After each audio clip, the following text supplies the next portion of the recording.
What's up everyone, this is ScherBR talking, welcome back to my channel. In today's video I want to talk about something very interesting. The 7 Heroes Attack Darkness Conquest brought a Global X weapon in the shop, and this weapon changes everything. Let's click here on exchange. We had Global X weapons in the past, but they were just standard double S weapons, pretty similar to any other JP weapon that were available on the time. Sometimes there were double elements too to help us with some new styles, but here we have something else. This staff, called Dark Wings Intelligence Plus, carries double elements, water and dark, the elements that matter for Rocbouquet, because she is on a new banner and they wanted us to pull for her. But not just that, look, we have 84% damage increase in this staff. And if we were to make a staff for Rocbouquet, it will be hard because, well, she does not benefit fully from a shadow passive or a water passive, and it will be terrible. You will have to rely on RNG to get this type of passives. RS2 because it will work for all RS2 styles. Female because she's a female character, and power is a generic increase. So 84% is amazing. I don't even have other staffs with that much power when forging plenty of times. So it's free, it comes with the right status, Intelligence Plus, as you see, 8 points, and then the best passives it will be for Rocbouquet. So this does not exist in JP, and that's why I'm making this video. Many characters with double element weapons were ignored when we started having forged weapons because they cannot have dual elements up to now with this event. So, well, this now makes Rocbouquet much stronger. I would now navigate to rsdb.com so that we can check Rocbouquet and talk a little more about that. I made a review of Rocbouquet, and that review relied upon comparing her future potential when judging the lack of a perfect staff. But now she has a perfect staff for her and makes it much better when thinking about farming, boss fights. Well, look, she has a shadow attack with 1 BP that buffs agility, and then she also has this attack Black Sprite that is fast, but then she needed a follow-up after using this fast attack, and that could be found in her Perfector style, this one here. Dark Pulse, but this one is water, so this was a problem. She could not have a full cycle, something that a character that we just got has, and he does not even need inheritance. But this guy is called Maximus.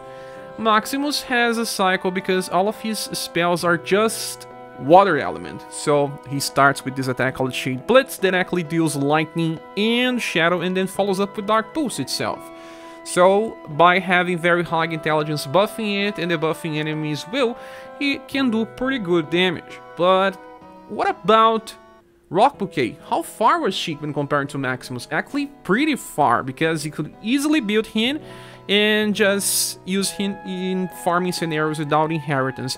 Now, if you have the past version of Rocbouquet, at least either the Global X, that is this one here, or the Sashimi version, or even both, now you can make Rocbouquet relevant in this era. But I also have to say that you can't just get this new staff and use it with your version of Rocbouquet without summoning for a new one. That will also make her viable in the current content.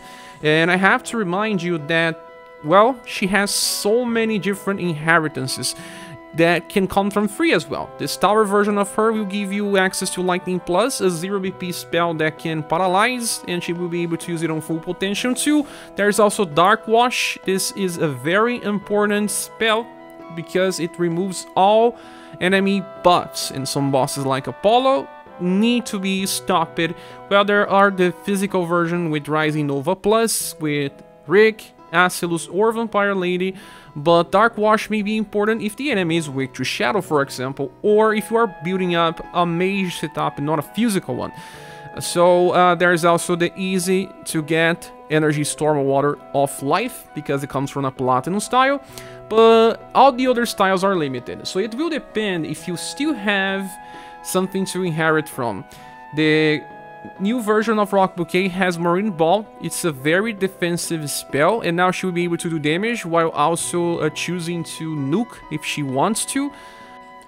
But it still does not change the fact that I guess this Rocbouquet makes much more sense for those that have either the Global X style or the Sashimi style, because it just gets different cycles for farming or bossing. It just adds more value into the character. It's not that the skills that she has access to are bad, but they are too mixed up. She has a sheep attack that can debuff agility, then she has an attack that can charm, but it's used for farming, and then she has another one that gives morale down. She's trying to do too many things, and she's not exactly a specialist, and that's why my grade will not change too much. She just gets more damage, but this was not her focus to begin with. But at least now she can compete with other releases. But now I want to talk about something else. Let's talk about characters that got affected in the current meta because of double elements. We have Jo. She was the first one to get a hit because she switches between elements all the time. The first version of Jo was so important in the farming scenario because of Sorbet Flambe. She also buffs damage for all allies. And after Sorbet Flambe, she needed to inherit from her second style, El Nino. But this one is now fire, so broke her cycle of AoE. The only way that she can do AoE is by using 3 times Winter Show, but this one is pretty weak, only D power. It does give morale up, but right now enemies have so much HP that this does not make her so good. What still works is with the third version, we can open with Spectable Portal and then use Frost Fire because both are based on water. But both the first and second style of her got a hit because she keeps changing the elements. Now, there's yet another character with dual elements, but this one didn't take a hit with the new meta. Well, the UDX Bertrand can use both fire or water attacks, but he can be used in very specific cycles where he keeps using the same attack, and when he kills a target, he regains BP to be able to use again.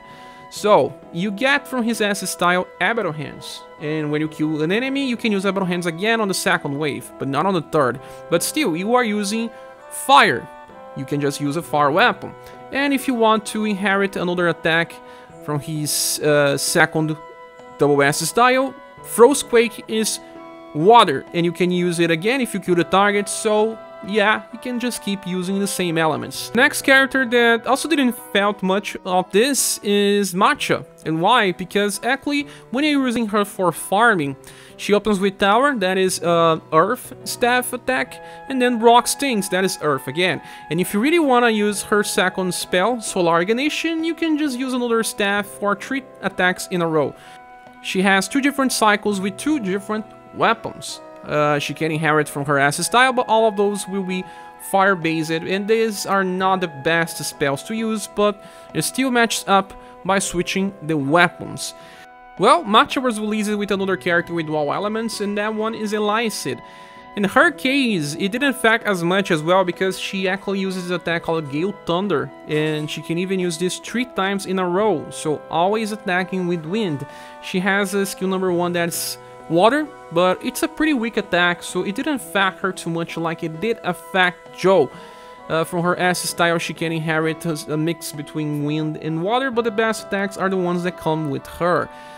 I can talk about other character that has something similar, and that one is Scorn. Scorn can attack with both fire and shadow attacks. He's probably the last one that it's relevant. He's a platinum style that actually works well in some very specific scenarios, like when you want to inflict poison or the buff will. But you know what's good? All characters that I mentioned on this video have future styles, and we can even look on them on our SaGa. For example, we were supposed to get a banner with Jo, and this banner is being delayed forever. I think it's probably gonna be released around Halloween because it's a cosplay style, and I think that they will make a forged weapon for Jo as well, so that we can use her on full potential, something that didn't work for JP, and that's why they stopped using Jo as much. So with a very good staff, we'll be able to use her on full potential, and for those that have many versions of Joe, they can just choose different inheritance just fine, without having to think about the element that they will have to use. But then, after Joe, the next one that will be affected will probably be Matcha. Here, she has a new style in JP, and this one even has a very good skill that can heal twice. Well, very small effect, but still pretty good. And she changes between earth and fire. Besides Matcha, we will have a new ally seed as well, like I said, but this ally seed is much more further in the timeline. This one is pretty recent in JP. And another character that I mentioned it is Squarn, right? And he gets a future style that's actually pretty good. So all these characters will, in a way, be better for global if they keep doing what they just did for Rocbouquet. And like I said, I really believe this is going to happen, and that's why I'm making this video. So don't forget to claim the staff, even if you're not thinking about summoning for Rocbouquet. Like I said, this does not really change much of my recommendation for pulling for her, but those that do pull will get much more use, especially if they didn't get Maximus. So let's wait for great things. Thank you so much for watching this video. What do you think about all this? Please say here on the comment sections. I hope to see you soon in the next one. Bye.